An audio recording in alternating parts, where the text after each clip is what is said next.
Another weekend and our roof adventures continues.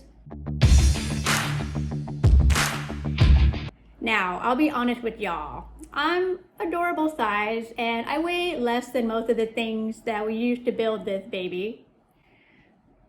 So don't count on me to be a human crane.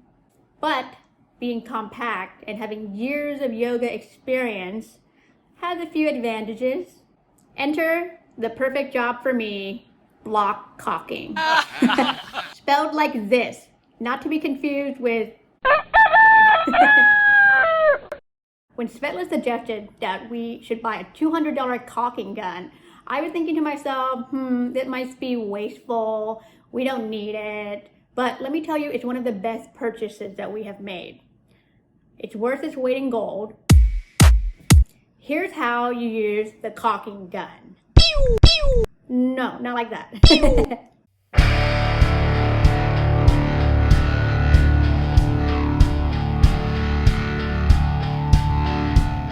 You just pop the caulk tube in,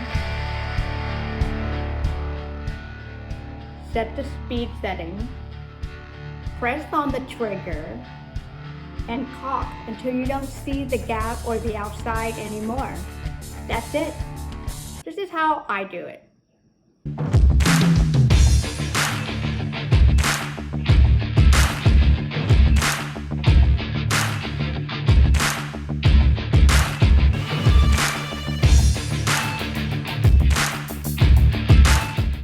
Blocking has a couple of important purposes when framing a roof. The most important one is blocking out the gap between the top of the plywood and the wall. But even with that, there are going to be some gaps. And so you want to seal and waterproof it.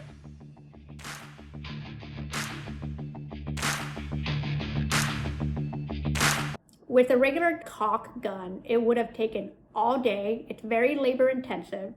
And it goes very slowly because you have to squeeze it manually.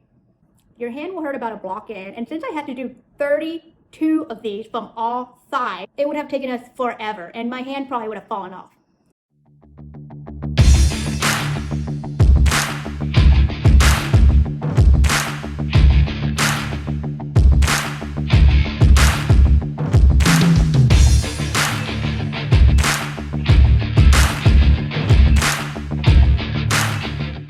This construction project has taught us a lot of lessons, including where to cut corners and where not to.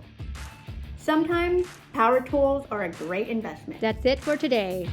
Until next time, you block caulkers.